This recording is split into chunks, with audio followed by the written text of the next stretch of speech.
Абдижабар уулу Кубатбек. Ушул Орто Боз айылынын тургуну болом.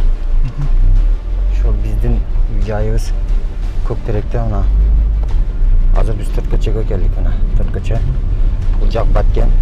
Бул жак Боор анклавга кете турган жол. Азыр бир минут. Ошондо могул түз турган жер Баткен, Баткен бүгүнкү кетет. Бул Баткендин жолу. Баткен кетет. Бул оң жагыбыз Боор анклавы. Тажикстан. Ак Татыр айыл өкмөтүнө караштуу Орто Боз айылындагы бул жерди жергиликтүү калк Төрт көчө деп атап коюшкан. Анын себеби бул жактан бир жол Лейлеке, экинчиси Баткенге, үчүнчүсү Тажикстандын Исфара районуна жана төртүнчүсү Варух анклавына кетет. Биз сөз кылып жаткан Көктерек айылы мына ушул Варух анклавына кетчү жолдо жайгашып, тажиктер тарабынан 17 үй толугу менен өрттөлүп кеткен.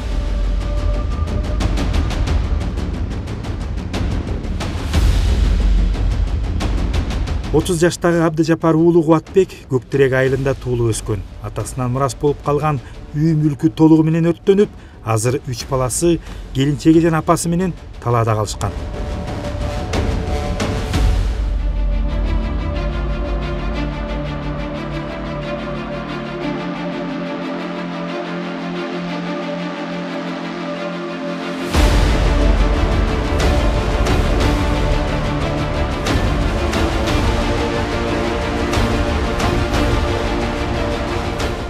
Бул үйдү атам салган. Атам 3 жыл алдын каза болуп калган 56 жашында.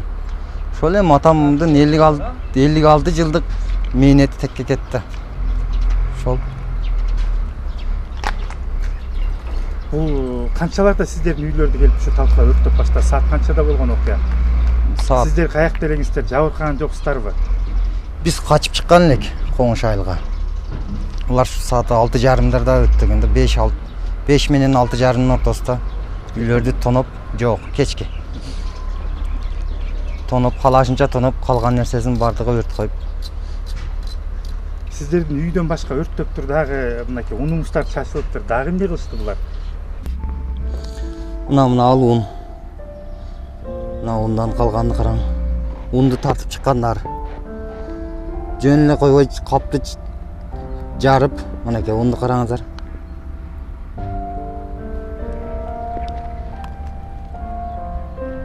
Тебелеп кетишкен. Уал да бул уал. Караң.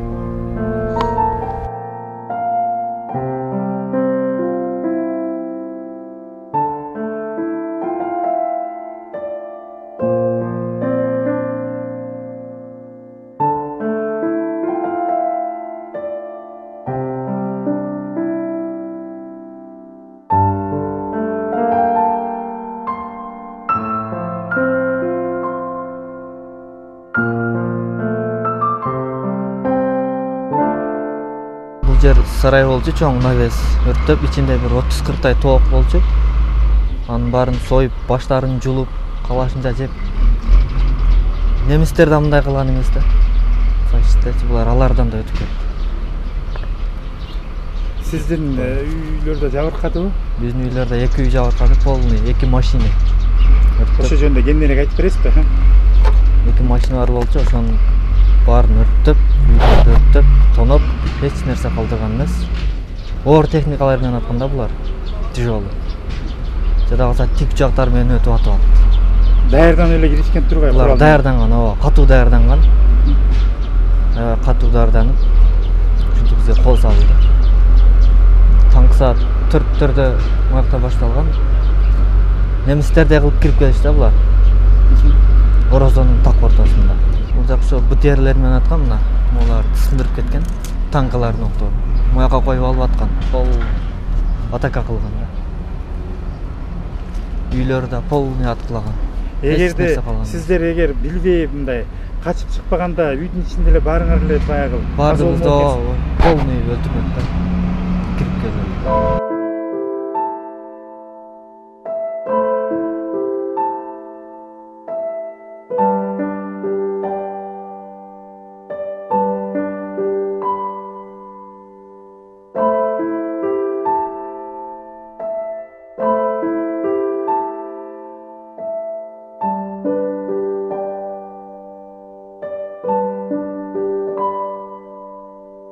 Benim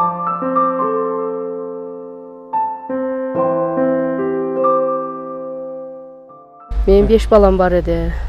Ушинтип биздин турак жайлар, үйлөрүбүз бар жогу өрттөлүп кетти. Азыркы мезгилде ошо Актатыр айыл өкмөтүнүн бир палаткаларды куруп ошол жерде жашап атабыз балдарыбыз менен. Эл журтка рахмат, бизди колдоп, ушинтип келип кабар алып турган бул өзү бир чоң бакыт экен. Биздин абкалыбызды сураган өзү бир жакшы нерсе экен да. Көңүлүбүз көтөрүлүп жакшына отурабыз. Ошо күн 29 эле 29 күнү эртең менен сааргы саат 4:20 башталган Көкташта. Эшке чыксак саарлык жеп отуруп, эшке чыксак автоматтын үнү чыкты. Анан үйгө кирип күйөөмө айттым, автомат атылып атат, сен каякта деди. Туштан десем, чыгып айтты, Көкташта деди. Анан Көкташта бир кайным бар эле, ого чалып, не болуп атат десек, бизде атыш болуп атат деди. Таштар атып жатат, мектепте атып атат, ол бул деди. Анан этият болуңуздар, жаман болуп атат. Ошентип саат 6 болду. 6:30 болду. Анан саат 7 болгондо мен балдарымды тургуздум дагы.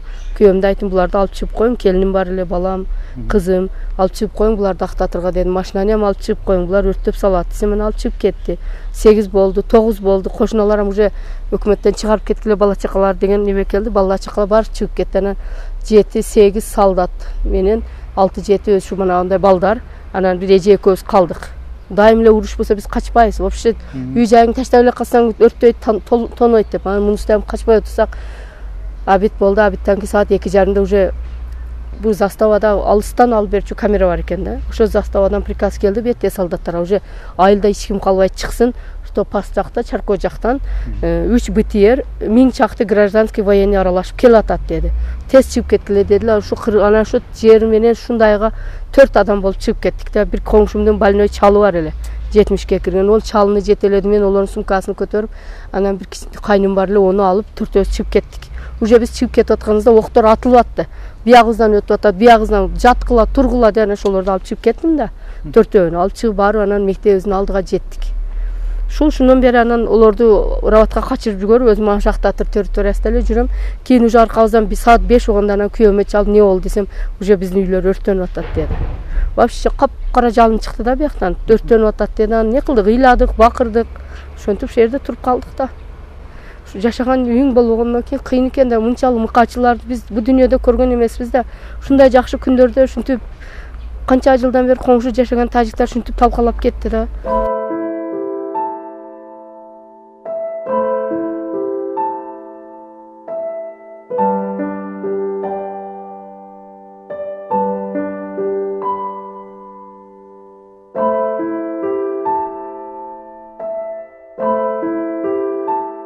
Келиним менен балам ушу 2 комнат үй салып, жаңы үй салып алдык. Ошо жаңы үйдүн рамкаларын ham жулуп кетишиптир. Эшик рамкаларын, онун ичинде спальня, мебель, канча нерселер бар эле. Мына келиним сыздап ыйлап отурат, меники деп. Майли кызым, кылып беребиз, биз эсен болсок дедик. Эл журт бар болот дедик. Ушунчалык мыкаачы экен. Вообще бу обручалка бары жоктор, эчтеке кийими ham калган эмес даже. Бир кийим, бут кийимдерге чейин алып кетиптир. Өрттөлсө ошолордун эмеси чыгат эле да, эч кимсин өрттөгөн эмес. Даже жаңы төшөк да, бардык төшөктөрү жаңы эле, 2 ай энди болду эле. Төшөктөргө чейин алып кетиптирчи. Ушунчалык начар адам экендер. Булардын жазасын бир гана Кудайым берсин энди.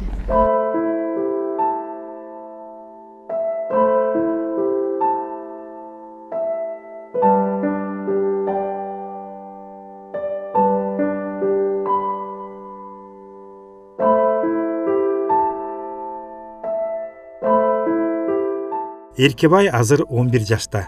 Анын бабалары 150 жылдан бери ушул жерде олтурукташып жашап келет. Аталардан мурас болуп калган бул аймакты жанынан артык көрүп, кыйраган кыштагын көрүп, жүрөгүнө жакын алып азыр сыздап турган учуру.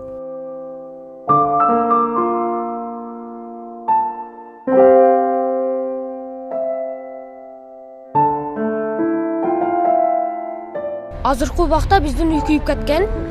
Күйүп кеткенге көп болду. Азыр үйлөрүбүздү сүрүп жатат. Биз мындан кийин бул айылдан чыгып кетсек, бизге тажиктар берде эле алат.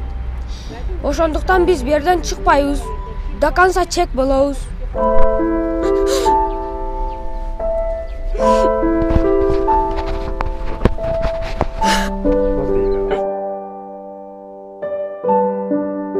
Орозон күндө дагы адамдарды өлтүрүп салды. Көп адамдарды үйсүз калтырып салды, башка айылдарда дагы. Биз мекенибизди бербейбиз. Биз бул жерди таштап чыгып кетсек, кыргыздар бизге ыраазы болбойт.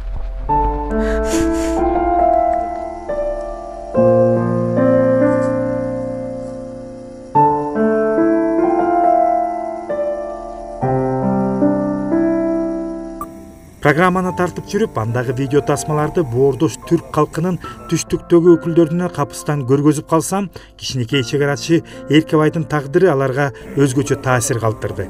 Кыргызстандагы түрк диаспорасынын жетекчиси Атамша Дурсунов жана Ош облустук түрк маданият борборунун жетекчиси Асланбек Байоглиевдин ыкчам аракеттери менен биздин жаш каарманыбызга күтүүсүз жагымдуу белектер жеткизилди. Үй менен кошо өрттөнгөн велосипединин ордуна жаңысы кийим-кечек берилди. Андан тышкары, мындан ары дагы Эркебайга түрк туугандар ар тараптан жардам берип, кол кабыш кылып турары дагы белгилүү болду.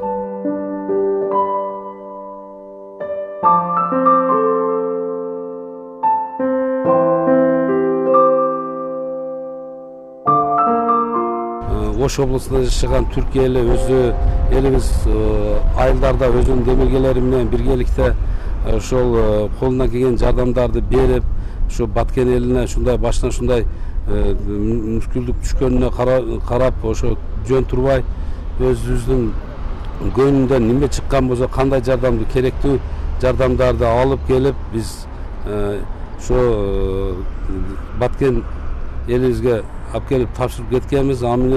Андан кийин кече дагы ушул билесиз, айт майрам күнү балдарыбыз барып ошо баланын көз жашын көрүп, чыдый албай келип бири-бирибизден карап, кайра келип жүрөгүбүз чыдабай ушу баланын көңүн көтөрөлү деген деп келген жерибиз. Бүгүнкү учурда Көктөрек айылындагы турак жайсыз калган жарандардын көпчүлүгү мамлекет тарабынан атайын тигилген чатырларда жашап күн өткөрүшүүдө. Жергиликтүү тургундардын айтымында баары жетиштүү, бирок ага карабастан өзү өлөң төшөккө эч нерсе жетпейт. Ал эми алардын өрттөнгөн тамдарынын баары түрттүрүлүп, азыр жаңы курулуш иштери жүрүп турган учур.